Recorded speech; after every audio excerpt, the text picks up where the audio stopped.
সমুদ্রে পড়ে যাওয়া কন্টেনারের মালিককে একবার পেলে কপাল খুলে যায়। প্রতিদিন বিশ্বের বিভিন্ন সমুদ্রপথে হাজার হাজার মালবাহী জাহাজ চলাচল করে, যার প্রতিটিতে থাকে শত শত কন্টেইনার। এই কন্টেইনারগুলোতে লোড থাকে বিলাসবহুল গাড়ি, দামি ইলেকট্রনিক পণ্য, পোশাক, ঔষধ, খাবার, এমনকি অস্ত্র পর্যন্ত। কিন্তু আপনি কি জানেন, প্রতি বছর গড়ে প্রায় 1500 থেকে 3000 কন্টেইনার সমুদ্রের বুকে পড়ে যায়। আর এই কন্টেইনার পড়ে গেলে সেটি কার, কে এর মালিক হয়? একটি কন্টেইনার যখন জাহাজ থেকে পড়ে যায় তখন সেটিকে সাধারণত উদ্ধার করার কোনো প্রচেষ্টা চালানো হয় না, কারণ একদিকে উদ্ধার প্রক্রিয়া অত্যন্ত ব্যয়বহুল, অন্যদিকে তা সময় সাপেক্ষ।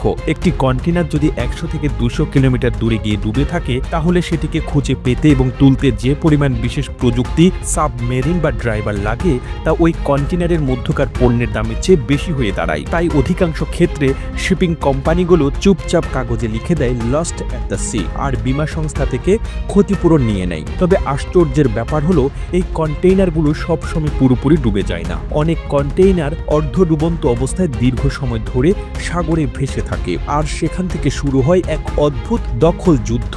যদি সমুদ্রের মধ্যে কেউ একটি ভাসমান কন্টেইনার খুঁজে পায় এবং সেটিকে উদ্ধার করতে সক্ষম হয়, তাহলে অনেক দেশে এটি ল ফাইন্ডার্স কিপার্স নীতির আওতায় পড়ে, অর্থাৎ যে পেয়েছে সেই মালিক। যেমনটি এই ভিডিওতে দেখা যাচ্ছে, এক ব্যক্তি সমুদ্রের মাঝখানে শতাধিক কন্টেইনার পেয়েছে এবং সেটি নিজের বোটে তুলে নিচ্ছে। যদি সে সেটিকে উপকূলে নিয়ে আসতে পারে এবং তার দখলে রাখতে পারে, তাহলে অনেক দেশের আইনে সেটি তার সম্পদ হিসেবে বিবেচিত হবে। তবে বাস্তবতা এতটা সরল নয়, কারণ শিপিং কোম্পানি বা মালিক যদি দাবি করে এই কন্টেইনার আমার, এটি ভুলক্রমে হারিয়ে গেছে, তাহলে সেই ব্যক্তি আইনত মালিকানা দাবি করতে পারে না, বিশেষ করে যদি সে বন্দর বা কাস্টমস এলাকায় সেটিকে নিয়ে যায়। আবার কিছু দেশের সমুদ্র থেকে পাওয়া যে কোনো পণ্যকে মেরিন প্রপার্টি বলে গণ্য করা হয়, যার মালিক হয় সরকার। এছাড়াও অনেক সময় এসব কন্টেইনারের ভেতরে থাকে বিপজ্জনক পদার্থ, যেমন কেমিক্যাল, জ্বলনশীল বস্তু, এমনকি অস্ত্র। কিছু কিছু ক্ষেত্রে এই কন্টেইনার ব্যবহার হয় মাদক পাচারে কিংবা অবৈধ সামগ্রী পরিবহনে। তাই অজানা কোনো কন্টেইনারকে বোটে তুলে নেওয়া বা খোলা একটি বড় ঝুঁকি হয়ে দাঁড়াতে পারে। তবে কেউ যদি কন্টেইনার উদ্ধার করে এবং সেটিতে বৈধ বাণিজ্যিক পণ্য থাকে এবং মালিক চিহ্নিত না হয়, তাহলে স্থানীয়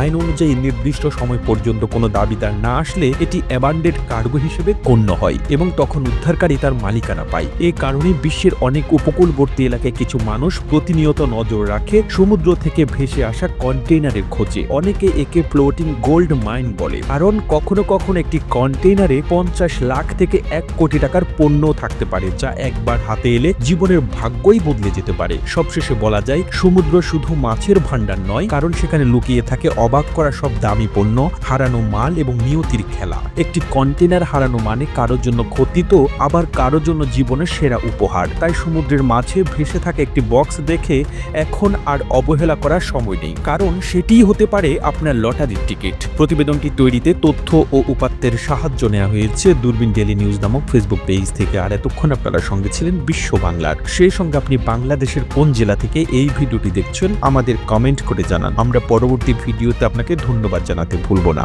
এতক্ষণ বিশ্ব বাংলার সাথে থাকার জন্য অসংখ্য ধন্যবাদ।